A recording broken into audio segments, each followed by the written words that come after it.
Okay, everybody, today I'm going to show you how to effectively enroll somebody and stay in compliance, all right? First of all, right in the top URL, John, can you give me the screen, please? I thought you were going to grab it. I'm not that go ahead. savvy. Okay, right in the top URL, you're going to see poweredbygreenenergy.com. That is my domain for my business, okay? So right away, this is the link that I give my customers, and I know exactly the page that they're on when I'm on the phone with them, all right? And so they're like, okay, they're on the page. And then the first thing I say to them, and I'm like, on the top of the page, when it says referred by, what does it say? And and I don't give them any clue. I want them to read it off. They say NE Electric Company. Great, you're on the right page. Now, if they said John Cini, I'm like, no, I don't know why you're on that page, but we have to do this over, okay? Because I want to know if they're enrolling underneath my website, all right? So that's the first thing. Now, what I do is I ask them, I say, can you go to Get Started, all right? So they click on their Get Started button, and then I tell them on the phone, well, proceed to put your zip code in. So they're going to put the zip code in, and this is my old address, so I'm just going to use my old address and all the information on my old address because I really don't have an account to put in right now. So my old address, the zip code was 03820, is Dover, New Hampshire, and my public service of New Hampshire. Okay, so when I talk to somebody, I say, well, you're on the rates and plan page, and I always direct them to the 25% green energy because it's cheaper. All right, PSNH is 9.2, we're 7.99, and our 100% is actually close to being the same as PSNH. So some people do that, but a very small percentage. So I don't even bother. If they want to upgrade later on, they can. So I ask them and say, all right, you pick your plan, 6 months for 7.99. Click select. So they're going to go to the select part, and I say always do the free upgrade. This will give you a website. And they click the free upgrade part, and then this is going to kind of autofill because I did it before the call here. So just for you don't have to put your business name in. So when you're on the phone with somebody, you just say skip that. That's only if somebody has an EIN number. If they had an EIN number, they would have to have a business name. Okay, I'm pretty sure that's how that works. So you could see, and I'm just going to use my old emails. These are not, this is not a live. So I'm just going to use my old stuff just so it goes through easy because it's cookie to my computer. Good. Look at you, Speedy Gonzalez. Date of birth, 5/27/71. That's my actual birth date. So coming close to my birthday, which is nice. Doesn't matter. I'll give myself 9 years. I don't know why they do the gender, but they ask for it, and I fill it out. So we're just going to put the same password in twice. Click Terms, Policy Procedures, Independent Rep, English, Continue. Okay. Up here, there's a new box. It says, please confirm that you're enrolling under NE Electric Company. Let them know that that's you if that's you, okay? Say, hey, you got to click that box, right? They added this because some people were enrolling through other people, like the problem I was telling you before early in the call. This is to eliminate a lot of those problems. Well, it's also just to verify that you are on the right page, which is great. There's a new thing right here.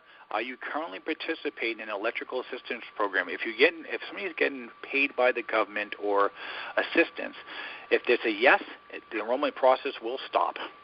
Okay, so it has to be a no for this to go further. Now, when somebody says PSNH account number. Now, a lot of people don't know what it is, so you have to tell them, click on the what is this, all right? It's going to tell them right where to get this number. This is from PSNH or whatever utility you're going to. If it's Central Maine Power, it's going to show Central Maine Power, and maybe that account number will be down here. Wherever it is, it's going to show you that exact bill, okay? So this is an actual 11-digit number. So I'm going to close this off, and I'm just going to put in 11 digits to make it nice, right? 10, 11. It won't let me go further unless I do. The service number, I believe it is 8, I mean.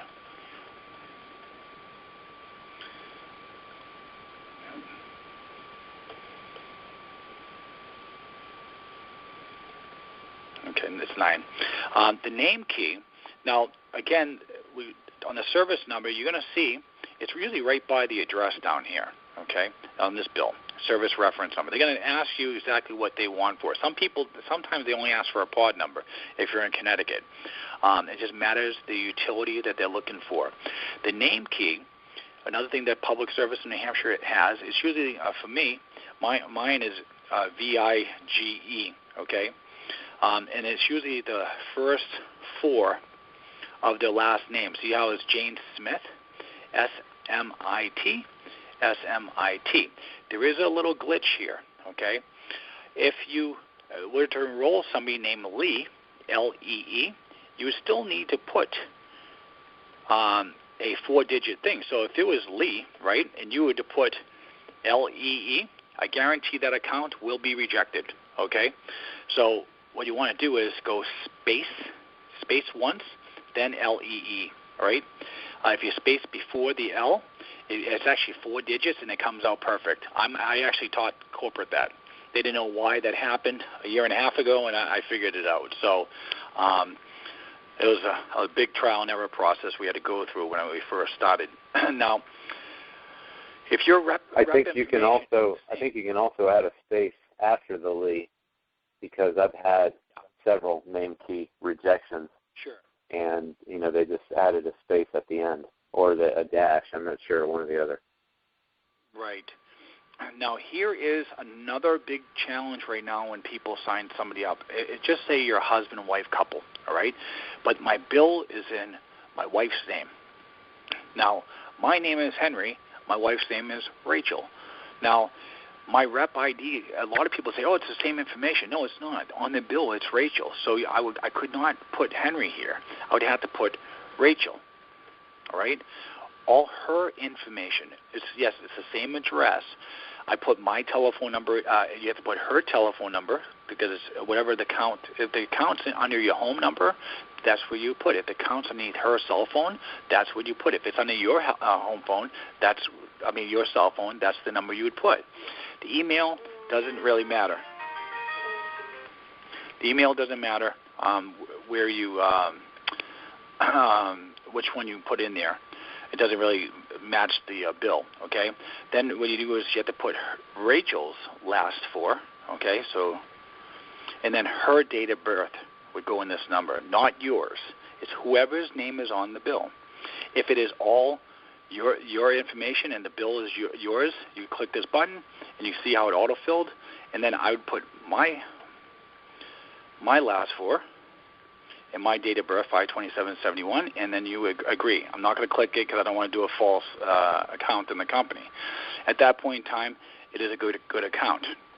Now, this part right here, okay, is very important that you understand the rules and regulations of the policies and procedures. The company identifies that not every person has a computer, all right? So at this point, whoever is enrolling, just say you're enrolling a friend and they're using your computer, you turn the computer towards them and have them put their last 4 in, their date of birth, and then click I agree, and click continue. If you do that and the company was to call them and says, did you enroll? He goes, yeah, I signed it. But if they say, no, I just gave my bill to somebody and they enroll me, guess what's going to happen? You're going to get suspended. So if you are signing people up by yourself, just with the bill in hand, you're taking a huge risk, okay? Me, I don't sign anybody up at all. I always have them do their own enrollments. I walk them through on the telephone. If you do that way, you'll always have no challenges when you sign somebody up. And that is the policy procedures really do not want you to enroll people by yourself. The old system, once we went through this confirmation part, they would give us a number, and we had to call. The customer had to call in, and they asked a couple of security questions. How do you know the rep? Did they come to your doorstep? And so on. Now they don't do that. So they do an audit once in a while, and they might call the customer, 1 out of 10 times, and the customer says, "Oh, I didn't sign up. I just gave somebody my bill. They called me up over the phone. You'll be suspended." And I just want to let you know that if you just follow what I just showed you to the T, you'll never be suspended, and you'll always have some good accounts put in. Once in a while, you have some challenges. We all do. But I just showed you how to minimize the challenges. Any questions, John, on how to enroll a customer? I'm sure you know how to do it also.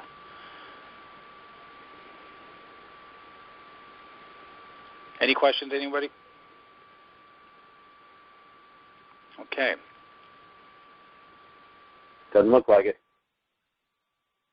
Okay, great. Pretty straightforward. Well, if that is it for the webcast tonight, I just want to show you how to properly enroll somebody online and to stay in compliance. Okay, so if you have any questions.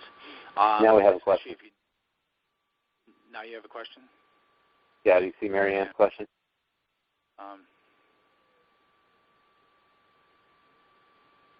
If the customer doesn't have an email, have them create one.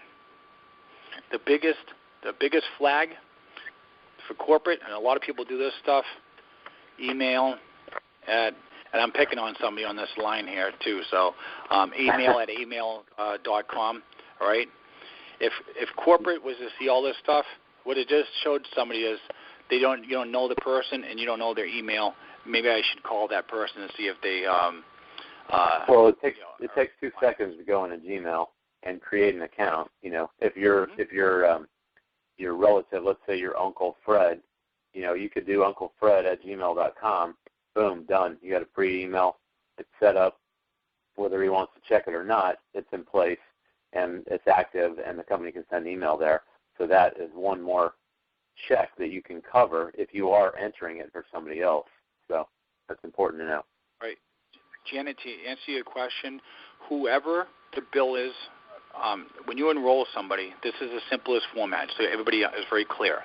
On page 1 is the rep, okay? Page 2 is whatever is on the bill. That means all the information is what's on the bill. If it's Rachel Vigeant, all this information has to be Rachel's, even her last four, her date of birth, okay, and her e-signature if they ask for it, all right? That's on the account page. That's on the account page, but not on the rep page, and you might want to explain that again because if people haven't seen this before, it's very confusing. Right, this is the account page. On the account page, all the information is exactly what's on the bill, okay? It's what's on the bill. If it is both the same between the rep and the account number, yeah, it's all your information. But if you're a husband and wife, or some people might be a college student using his parents' bill. So John Jr. would be on page 1, and John Sr. might be on page 2 because it counts in John Sr.'s name. I hope that clarifies that. Again, if you're new in the business and you have any challenges with this at all, have your upline director and above walk you through this step and actually do the enrollment for you. I've done so many enrollments. I've done at least 500 enrollments. At least 500. So I know all the ins and outs about it, and I had to make the mistakes. I made mistakes just like you, and I don't want you to have to make the challenges or mistakes that I did. So this webcast is for you to make your life easier. Okay. Again, if you want to watch somebody do the webcast, this is a great software. It's called Join.me. Right? You can just grab this and you can look at your person's screen while you're on the thing. You don't have to drive to their home, all right? You can take this off and you can just start a meeting, or they can start a meeting. You can watch their screen, or vice versa. This is a free software program called Join.me. We use it all the time. Me and John use it all the time. So that's a great tool to use when you're enrolling somebody, or when you're training a new rep. You can actually walk them through their back office, and you say, "Oh, not that link. Go to the next one down." So that's it, folks. We're going to be doing a live webcast at 8 p.m. Eastern Time, business opportunity presentation. I thank you all for being here tonight, and we'll see you in a half hour. Thanks, Henry.